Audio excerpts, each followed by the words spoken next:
The chandeliers in the Hawthorne ballroom glimmered like 1,000 eyes, watching every movement, every whispered insult, every glass lifted in false celebration.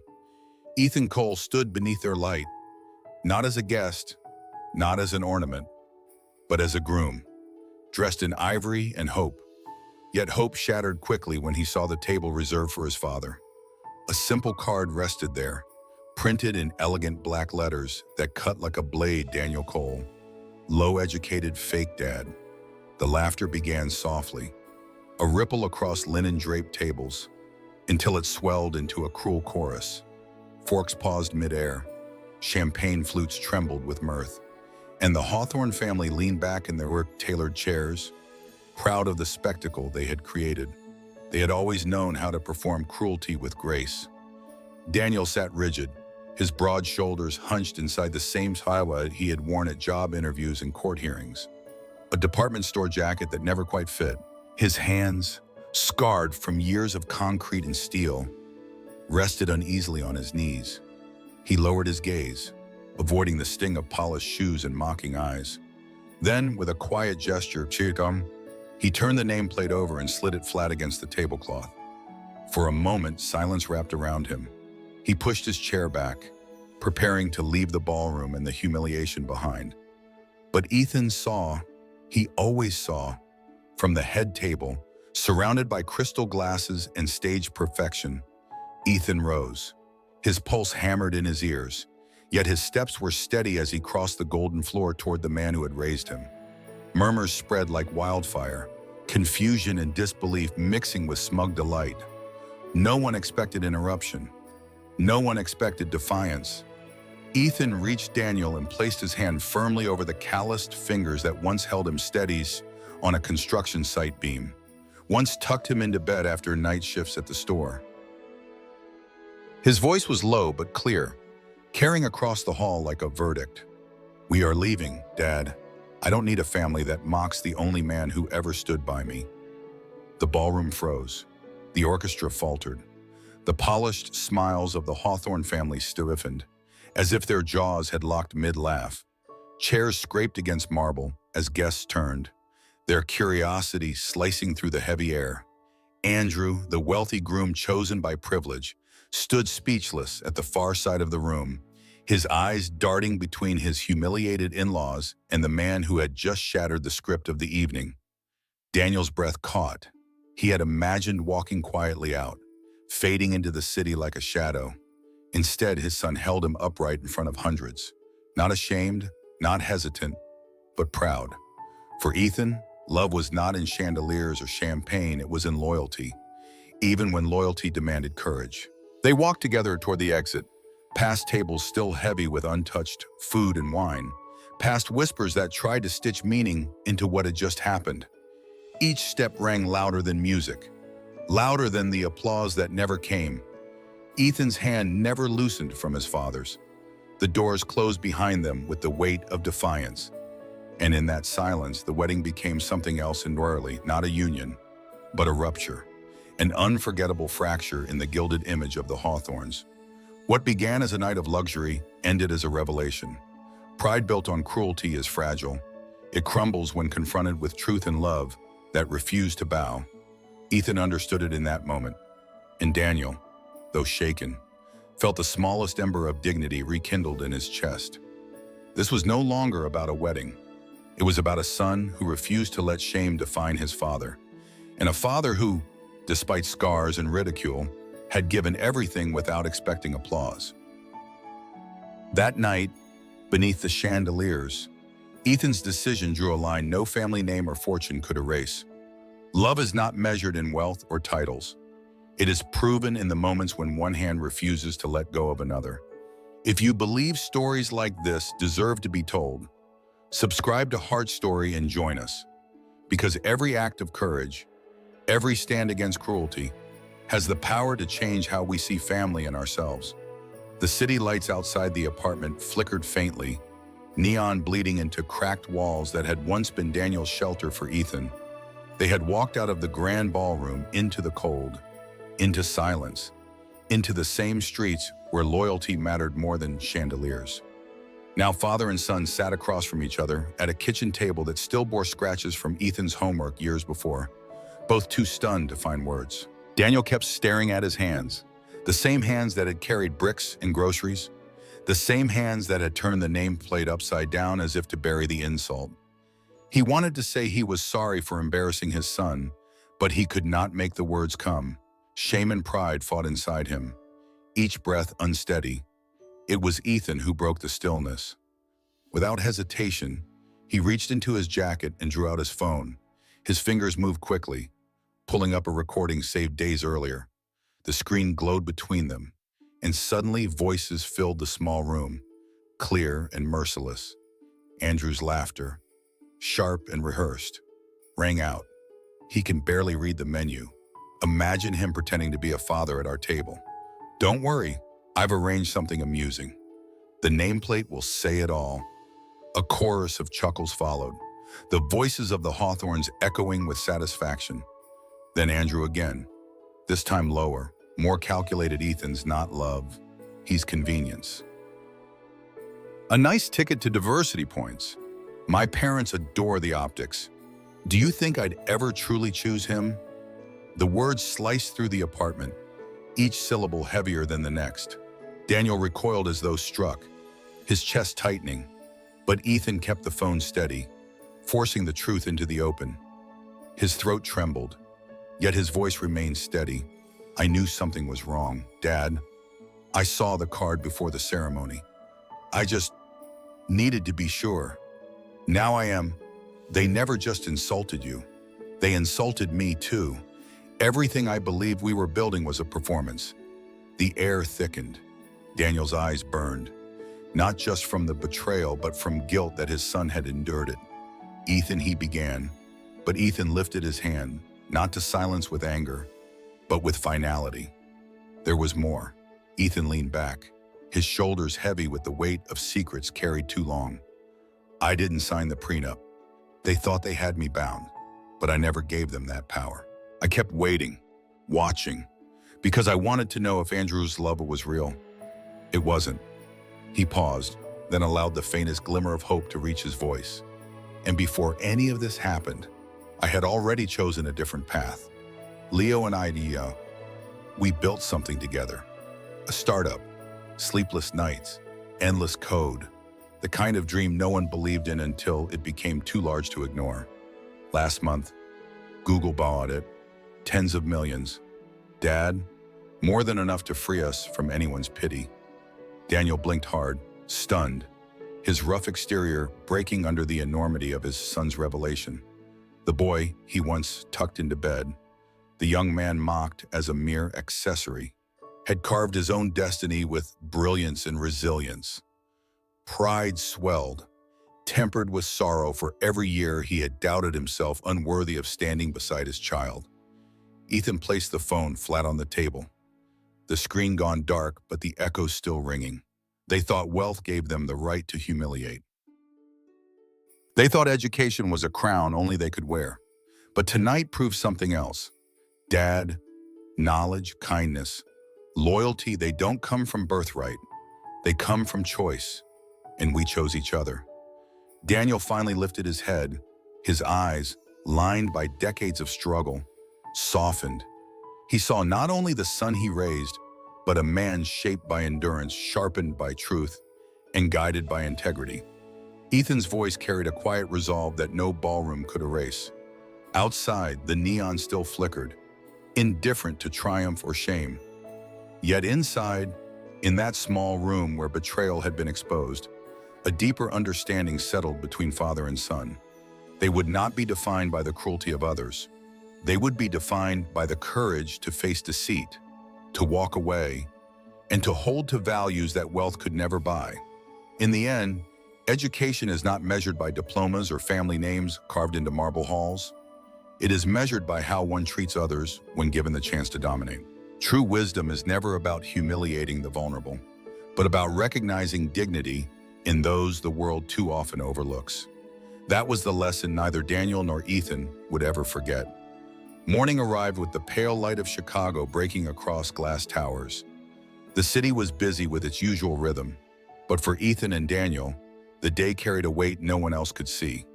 Ethan dressed with precision, sliding into a navy suit that seemed to embody both defiance and control.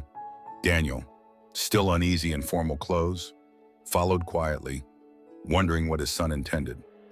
They arrived at the gleaming headquarters of Hawthorne Hospitality, the empire Andrew's family had built on legacy and arrogance.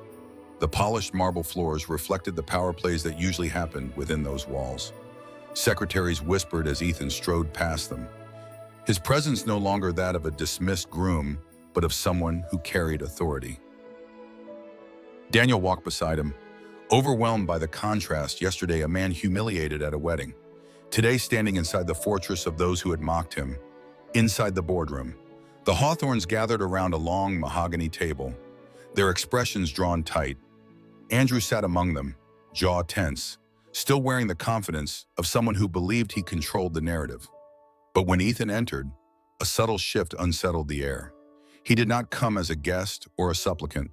He came as a force, without delay. Ethan placed a folder on the table. Inside were documents, proof of stock acquisitions, the quiet maneuverings he had orchestrated in the wake of his company's sale. As of this week, Ethan announced, his voice steady and measured, I hold controlling interest in Hawthorne Hospitality. Effective immediately, none of you retain executive authority. The room fell into stunned silence. Eyes darted across papers, calculations unraveling, generations of privilege collapsing in seconds. Andrew's face paled, disbelief stripping away the smug mask he had worn for so long. The family who had laughed so easily at a nameplate could now find no words. Daniel stood slightly behind his son, his hands trembling. He could hardly grasp what he was witnessing. For years, he had been the laborer, the man who scraped for wages while others held power. Now his son mocked as a convenient symbol. Dismissed as less was turning humiliation into strength. It was not revenge painted in anger, but justice delivered with precision. Ethan looked directly at Andrew, not with hatred, but with something colder indifference. He had nothing left to prove to a man who never valued him. His words cut with calm clarity. Power doesn't come from belittling others. It comes from vision, from building something real. And today, that vision belongs here, not to those who mistake cruelty for strength.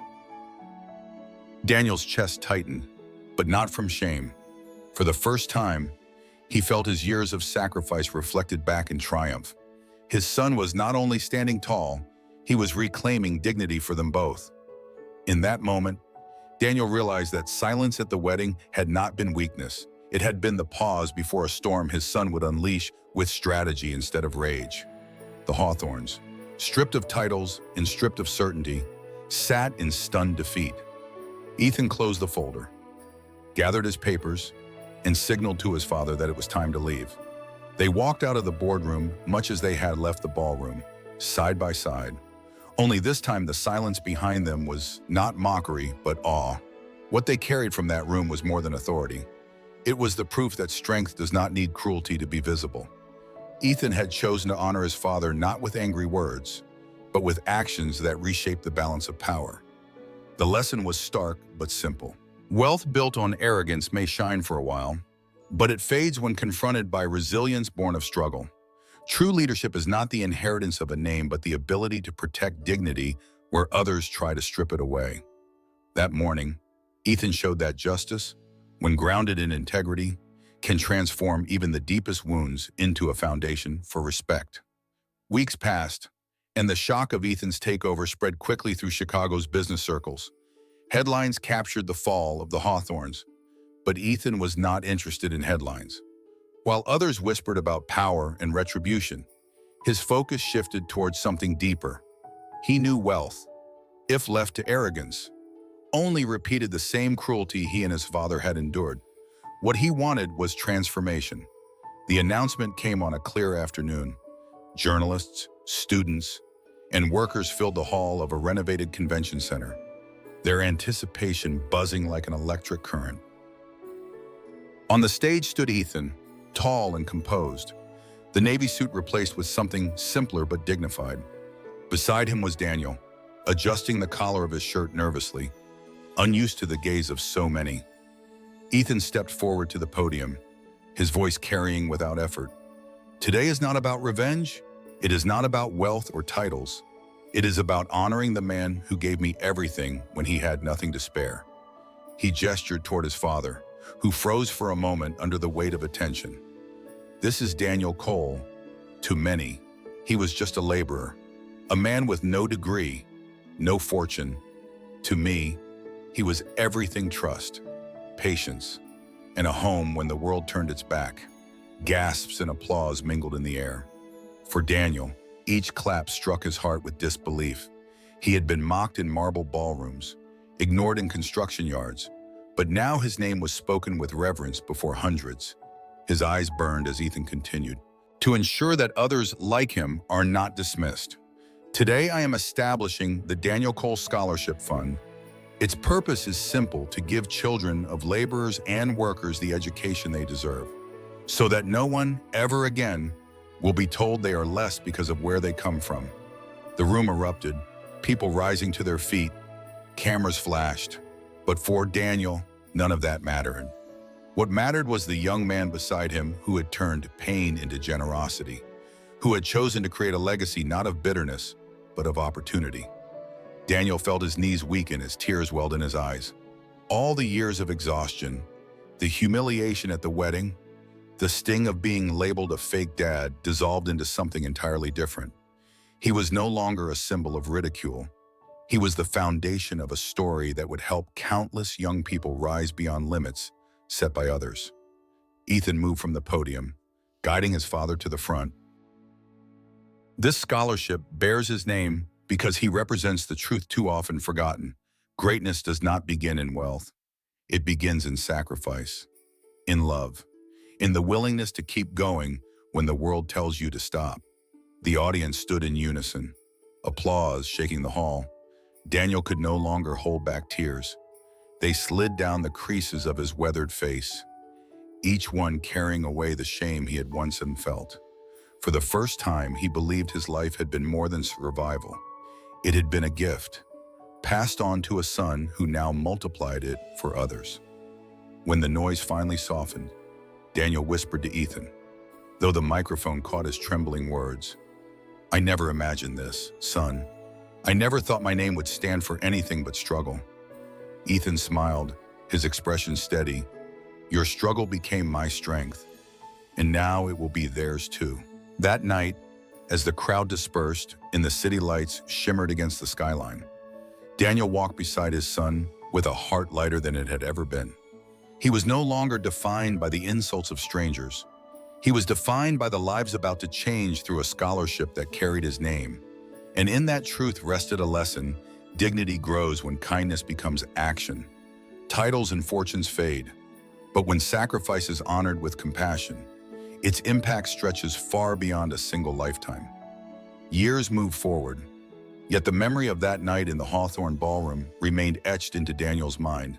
He had thought the humiliation would follow him forever, but time and Ethan's choices had reshaped the memory into something else: proof that dignity could outlive disgrace. The Daniel Cole Scholarship Fund had grown into a nationwide program. Its annual gala had become one of the most anticipated events in Chicago, where stories of students rising from obscurity to opportunity filled the air with hope. At one such gala, Daniel found himself standing quietly near the back, watching young recipients take the stage. He no longer feared crowds. He had learned that respect was not granted by the wealthy, but by those whose lives had been touched by kindness.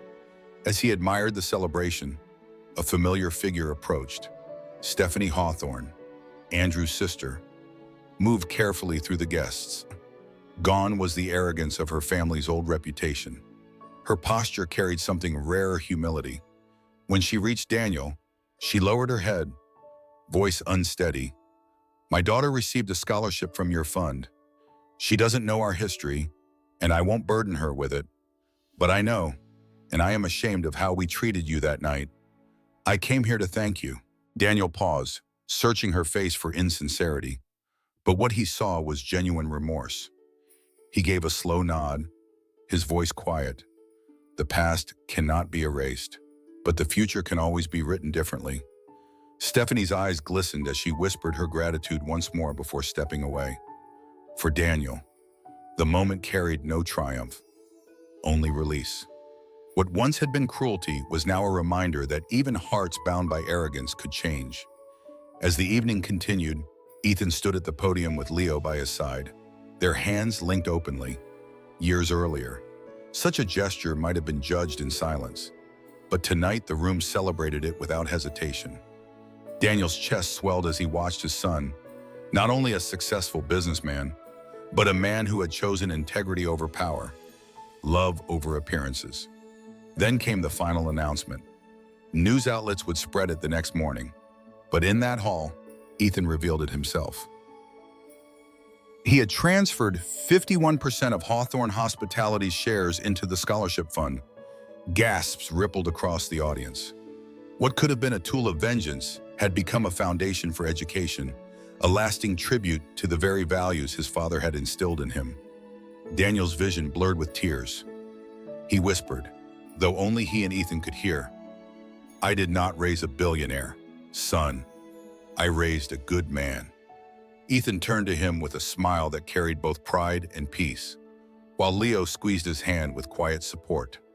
Together, they looked out at the glittering city beyond the windows, Chicago alive with possibility.